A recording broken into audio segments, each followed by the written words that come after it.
Hi, my name is Eileen Keipper, and in this short video I want to introduce you to sports psychology and how it applies to dressage, especially to amateur dressage, because that's one of the first questions that everybody asks me.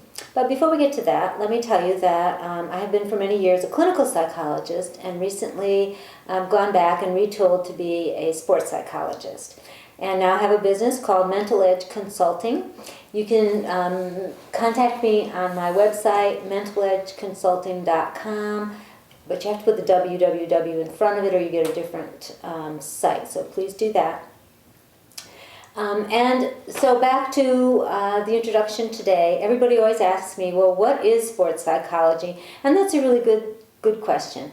Because what we do is we take mental skills and we research them and try to figure out what works best, and then we apply that. We talk to athletes, coaches, parents, children, other professionals on how to do things best. And there's three general areas that we like to focus on. First is peak performance, or performing well. And then another area is preventing injury and healing from injury in the best way that you can and getting back to play.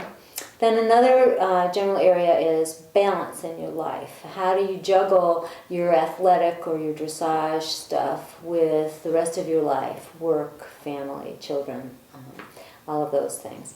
And then finally, sports psychology talks about the importance of having fun and enjoying what you're doing. And to me, that's a really big, important piece. Because you're going to do your best, you're going to perform your best, you're going to heal fastest if you're having fun.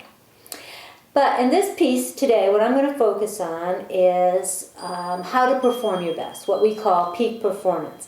And there's many elements of that. And we have, I have what we call an equation for peak performance, and that is P plus T plus E plus M plus S. And we'll go over what those stand for.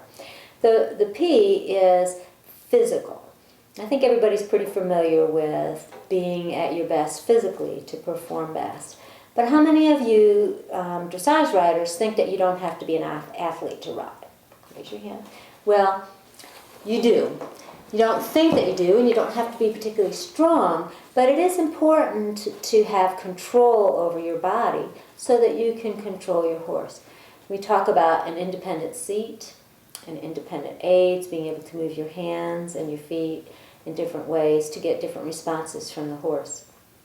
I have a friend who calls dressage twister on horseback, because you're always trying to move your hands and feet or pat your head and rub your tummy at the same time. And also another physical part is when you're doing dressage, you want to sit up there and look elegant like you're not moving, but also stay in motion with the horse. And that takes a lot of muscle control and strength. And you need a lot of belly strength to do all those half halts. So there's a big physical piece to doing well in dressage. And this counts for not only Olympic level or high level dressage, but also amateur dressage if you're doing training at first level or you're just having fun in the backyard. It all applies the same. Now the second piece in the equation after P is T, and that stands for technical or technical skills. And those are the things that your riding instructor tells you. Heels down, thumbs up. It includes like your seat and use of the aids. And I'll just show you this list. I forgot some physical things. How you supple the horse. And also it is understanding the spirit of dressage. I think if you've been doing dressage for any length of time, you understand it in a different way. It's not just circle right at B, it's circle right on a calm, relaxed horse who's supple and round. So that is the technical part. And I want to just go back to physical because I forgot some parts of the physical. It's not just your conditioning, but also how well you've been sleeping, what you've been eating, your posture, what you drink. Those kinds of things also contribute to your physical ability to perform well. Okay, now most people think that these two pieces, the technical and the physical, are the pieces that make peak performance. And certainly they're a big part of it. But there's some other parts that contribute to performing well. And those are what we have. M stands for mental, E for emotional, and S for social. And I'll go over those in a little bit more detail as well. Mental, if I can hold that up, includes how well you focus, what your motivation is, how you make decisions, how you talk to yourself, what goals you set, any strategies that you use, and your ability to concentrate. So while you're writing, if you find yourself thinking of what you're going to make for dinner or what would be a fun thing to do later, you're not going to write your best because you're not concentrating, you're not focused. And the same way is if you're emotional, the emotional piece of this is how you use your emotions and how you channel them. And the emotions can be anxiety, nervousness, anger, frustration, being overexcited. And a good way to think about that is if you find yourself getting nervous when it's time to make a canter depart, then your muscles tense up. And when your muscles tense up, you're giving a different signal to your horse, a different communication. And so he may respond to your tension by also getting tense and running off rather than smoothly doing a canter depart. So your emotions really do affect all of the other pieces of this equation. And then how you're connected with the horse emotionally. You know, does your horse enjoy going to the dressage arena, or would he rather be going over the jumps or on a trail ride? So you have to think about all of those pieces. Then S is the last piece, and that's for social. Social relationships are really important. If your significant other is mad at you because you're putting money and time into your horse instead of something else, it's going to be hard for you to focus and do your best.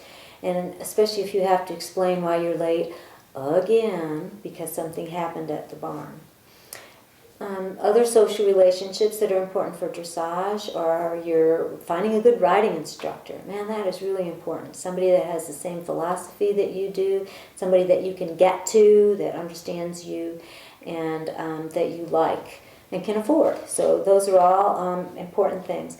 Also, the getting along with the officials at a dressage show. You know, if you're arguing with a TD, that's not going to be very helpful. And getting along with the other people that you're competing against is important too, because these are your friends. These are the people that understand you and your sport and love of horses the best. Okay, so those factors, physical, technical, emotional, mental, and social, are issues that all athletes or all performers have to deal with. Dressage riders have an extra piece, and that's the horse, and how you get along with the horse, and how you communicate with the horse, and how you make yourself understood by the horse. So if you think of your horse as a troublemaker or somebody who's not very good at this, then probably he's going to live up to that and be that way too.